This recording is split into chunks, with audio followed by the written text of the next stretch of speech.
नमस्कार दोस्तों।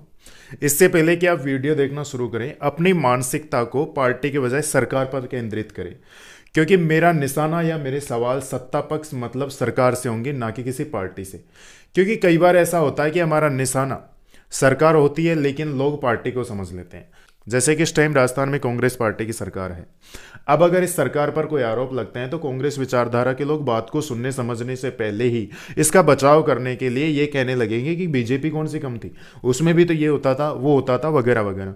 ऐसे ही अगर सत्ता पक्ष में बीजेपी सरकार होती तो उसका बचाव करने के लिए बीजेपी विचारधारा के लोग कांग्रेस की खामियां गिनाने लगते। दरअसल मैं बात कर रहा हूँ राजस्थान में पिछले कई सालों से हो रहे पेपर लीक स्कैम्स की। दावा है कि अब तक भर्ती परीक्षाओं का पेपर रद्द होने से 70 लाख युवाओं का सपना टूट चुका है। उदयपुर से इस वक्त की बड़ी खबर सामने आ रही है। पेपर लीक मामले को लेकर एक और बड़ा खुलासा हुआ है। होटल में भी पेपर सॉल्व करवाया गया था। इस वक्त टीचर भर्ती परीक्षा को रद्द कर दिया है। शनिवार को सामान्य ज्ञान पेपर था। परीक्षा शुरू होने से पहले ही पेपर आउट हो गए। ये हम क्यों कह रहे हैं? न्यूज़ 18 इंडिया के अभी 24 दिसंबर को सेकंड ग्रेड टीचर का एक पेपर लीक हो गया। और ऐसा नहीं है कि ये कोई पहली बार हुआ है, इससे पहले भी बहुत सारे पेपर लीक हो चुके हैं, जिनमें से पिछले 3-4 सालों में हुए पेपर लीक की अगर बात करें तो लाइब्रेरियन भर्ती 2018, JEE and civil degree 2018, REET level second 2021, constable भर्ती 2018, कांस्टेबल भर्ती 2022, हाईकोर्ट एलडीसी भर्ती 2022, एसआई भर्ती 2022, मेडिकल ऑफिसर 2021, सीएचओ भर्ती 2022, वन रक्षक भर्ती 2020, बिजली विभाग टेक्निकल हेल्पर भर्ती 2022, सेकंड ग्रेड टीचर 2022, मतलब और भी जाने पता है कि कितने कितनी।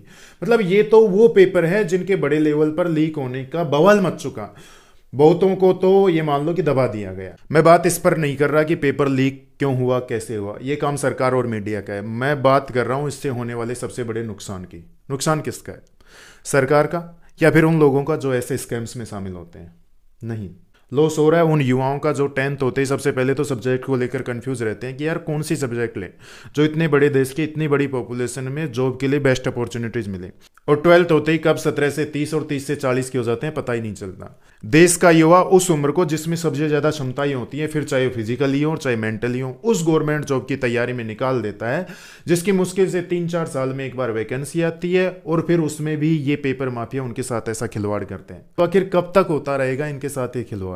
एक तो पहले ही हमारा एजुकेशन सिस्टम ऐसा है कि एक छोटे से बच्चे से भी अगर पूछें कि बेटा बड़ा होकर क्या बनना चाहता है, तो उसका अमूमन जवाब यही होता है कि मैं बड़ा होकर teacher, professor, collector, doctor, engineer, इनमें से ऐसा कुछ जवाब होता है। और सबसे कॉमन जवाब होता है फौजी का या फिर पुलिस का। मतलब वो देश के लिए मरने को भी बड़े आतुर होते हैं। इन रूपों में वो देश की सेवा करना चाहते हैं। लेकिन अगर इस एजुकेशन सिस्टम का दूसरा पहलू देखा जाए तो ये भी कह सकते हैं कि मतलब बड़े होकर हमें करनी नौकरी ही है। मतलब उन बच्चों की संख्या बहुत ही कम है जिनका जवाब ये हो कि मैं बड़ा होकर businessman, cricketer, footballer, actor, athlete या फिर कोई बड़ा साइंटिस्ट बनना चाहता हूं। और शायद उन बच्चों की संख्या तो न के बराबर है जो ये कहें कि मैं जीवन का सत्य जानकर जीवन को जीना चाहता हूं।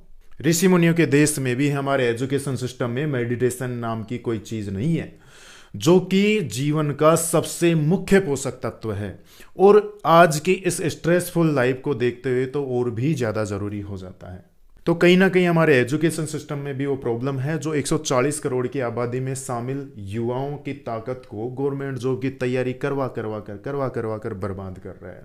लेकिन इसको लेबर फोर्स मतलब श्रम बल में कन्वर्ट नहीं कर रहा। यकीन मानिए, मैंने अब से पहले अपने किसी भी वीडियो को शेयर करने के लिए नहीं बोला, लेकिन ये सवाल यूथ के फ्यूचर का है। तो ज़्यादा से ज़्यादा इस मैसेज को, इस वीडियो को यूथ तक पहुंचाइए ताकि सरकार के कानों तक भी ये बात पहुंचे कि देश का यूथ चाहता क्या है।